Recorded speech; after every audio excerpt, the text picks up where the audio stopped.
सभापति महोदय, मैं इस सरकार के बजट के खिलाफ में बोलने के लिए खड़ा हूँ, इसलिए कि ये बजट किसान विरोधी, छात्र युवा विरोधी, गरीब विरोधी बजट है।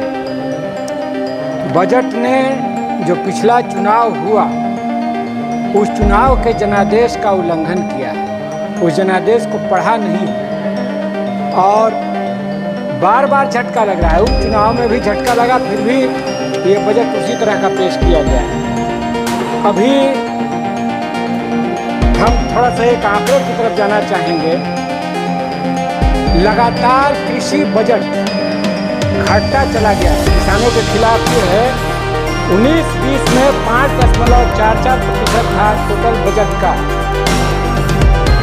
21-22 में 5.8% हुआ, 0.8% हुआ, 21-22 में 4.26% हुआ, 22-23 में 3.84% हुआ, 23-24 में 3.20% हुआ और इस बार 24-25 में 3.15%।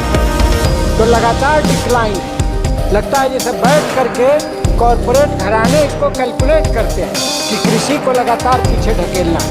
और ये आंकड़े आप लोग प्लीज ये कोई गलत बात नहीं। ज़्यादा भी बैठिए, अपना सीट में बैठिए। देश में खेती घाटे में है और देश का किसान लगातार लाभकारी खेती के लिए लड़ रहा है। किसान कर्जे में आत्महत्या कर रहा है। MSP का जो सवाल है, MSP का एक पहली बना हुआ C2 + 50% या A2 + 50%। सरकार बराबर कहती है कि हम लाभकारी दाम दे रहे हैं, लेकिन C2 + 50% स्वामीनाथन कमीशन का रिकमेंडेशन है। कॉम्प्रिहेंसिव कॉस्ट यानी उसमें परिवार का श्रम भी और जमीन का किराया भी।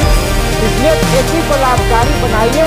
किसानों की लंबित मांग जो है, जिसके साथ आपने समझौता किया उसको आप लागू करिए। आपने लिखित किया है प्रस्ताव सिंघू बॉर्डर पर शहीद किसानों का स्मारक बनाने का और ये तमाम। दूसरी बात मैं कहना चाहता हूँ, नौजवानों के प्रति भी यह बजट बहुत ही बेरुखी का इजहार करता है। अव्वल तो जो इकोनॉमिक सर्वे आया उसमें कहा गया कि आधे नौजवान, आधे बेरोजगार, वो रोजगार के काबिल ही नहीं, अनएम्प्लॉयबल है। तो स्किल इंडिया क्या कर रहा है? स्किल इंडिया था या किल इंडिया था? वो क्या था? वो क्या था? क्यों स्कूल नहीं बनाया? और अब फिर बात हो रही है कि हम 1 करोड़ नौजवानों को इंटर्नशिप कराएंगे। ये सरकार बहाना ढूंढ लेती है किसी भी मामले में कंपनी को मदद करने का, कॉर्पोरेट को मदद करने का। फसल बीमा में 3 गुना ज़्यादा कॉर्पोरेट को दिया गया, 1/3 किसान को दिया गया।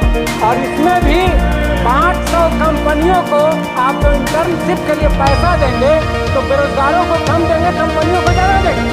और उससे पैदा क्या करेंगे आप? अपनी बीज की तरह एक कंपनी बीज पैदा करेंगे, कंपनी बीज पैदा करेंगे।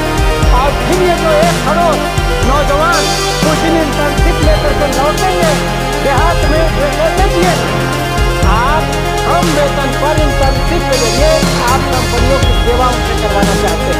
हम आपसे कहना चाहते हैं कि जो टैक्स जो आपने तय किया, इसलिए मैं कह रहा हूँ कि कॉर्पोरेट की सरकार है, गरीबों के खिलाफ सरकार।